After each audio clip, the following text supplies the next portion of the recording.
एक ऐसी दुनिया जहां ज़ॉम्बी नहीं, इंसान सबसे ज्यादा खतरनाक है। जिस बच्चे ने कभी इंसानों को नहीं देखा, वही इंसानियत की आखिरी उम्मीद बन गया। क्या सच में परियां होती हैं, या ये बस बच्चों को बहलाने की कहानियां हैं?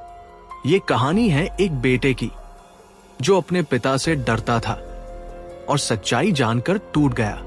वायरस से तबाह हो चुकी इस दुनिया की कहानी शुरू होती है मार्क नाम के एक छोटे से लड़के से। मार्क बचपन से ही अपने डैड के साथ एक घने और सुनसान जंगल में रहता आया है। उसे बाहरी दुनिया के बारे में कुछ भी नहीं पता, न कोई दोस्त, न कोई इंसान, सिर्फ जंगल और सन्नाटा। मार्क के डैड बहुत कम बोलते हैं, वो हमेशा चुप रहते हैं और अपने बेटे को सिर्फ 2 बातें सिखाते हैं। पहली, जंगल के बाहर ज़ॉम्बी भरे पड़े हैं, और दूसरी, बचे हुए इंसान ज़ॉम्बी से भी ज्यादा खतरनाक होते हैं। हर दिन डैड शिकार पर जाते हैं और मार्क को अपनी हिफाजत के लिए एक छोटी बंदूक देकर जाते हैं। मार्क का बचपन गानों, हेडफोन और किताबों के बीच बीतता है। उसकी पसंदीदा कहानी की किताब बहुत पुरानी है, जिसमें एक जादुई परी का जिक्र है और उस परी के हाथ पर बने खास निशान का भी। मार्क के अपने हाथ पर भी एम का निशान बना होता है। वो मानता है कि ये कोई जादुई निशान है, शायद इसलिए क्योंकि उसका नाम भी एम से शुरू होता है। एक दिन जंगल में घूमते हुए मार्क को एक अकेला घर दिखाई देता है। उसे डर लगता है, इसलिए वो पास नहीं जाता, लेकिन उसका मन बार बार वहीं अटक जाता है।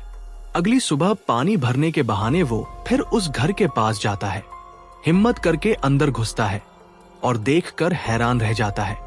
घर बिल्कुल साफ है, बच्चों के खिलौने पड़े हैं, मतलब यहाँ कोई रहता है। अचानक अंधेरे में एक परछाई दिखती है। मार्क डर से कांप उठता है, लेकिन जब वो पास आती है तो पता चलता है कि वो भी एक बच्चा ही है। उसका नाम है मिक्की।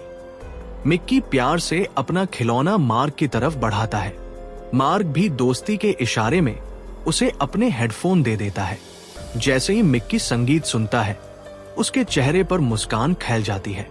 दोनों सेम एज के होते हैं और जल्द ही उनकी गहरी दोस्ती हो जाती है।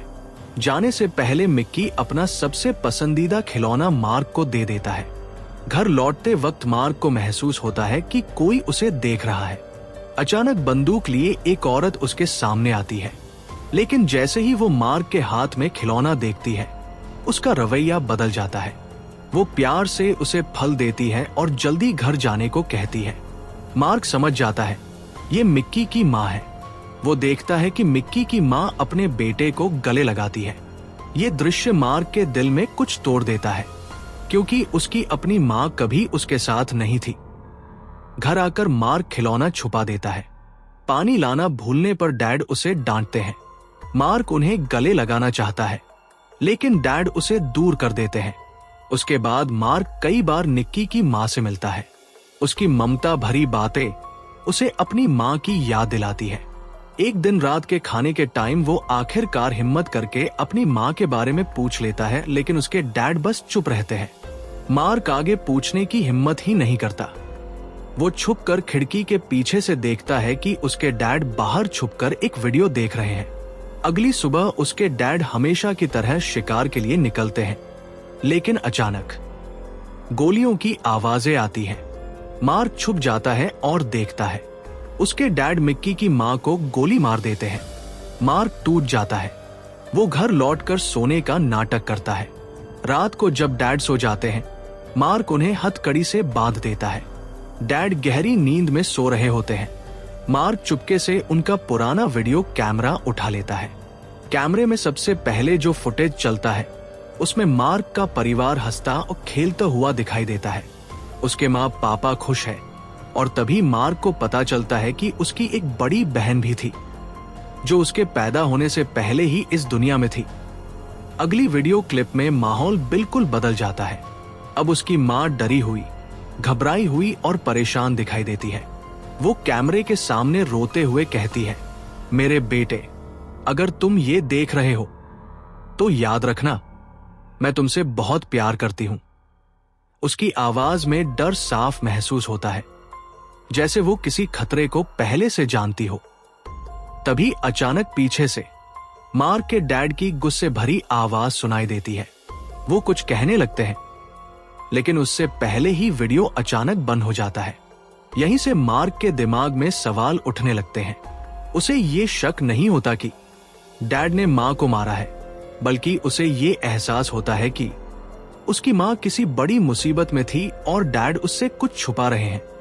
यहीं से मार्क के दिल में डैड के लिए डर और उलझन पैदा हो जाती है और वो पहली बार सोचने लगता है कि जो सच्चाई उसे बताई गई है शायद वो पूरी नहीं है। ये देख के वो टूट जाता है और जंगल छोड़कर भाग जाता है। वो मिक्की को ढूंढता है और सब सच्चाई बता देता है। मिक्की उसे गले लगाता है। ये पहला मौका होता है जब मार्क को किसी अपने का एहसास होता है। रास्ते में ज़ॉम्बियों का झुंड आ जाता है। दोनों बच्चे भागते हैं और एक टूटी कार में छुप जाते हैं। अचानक गोलियों की आवाज आती है। ज़ॉम्बी गिरने लगते हैं। दरवाजा खुलता है। वहां मार्क के डैड होते हैं। उन्होंने बेटे को बचा लिया, लेकिन लड़ाई में उन्हें ज़ॉम्बी काट लेता है।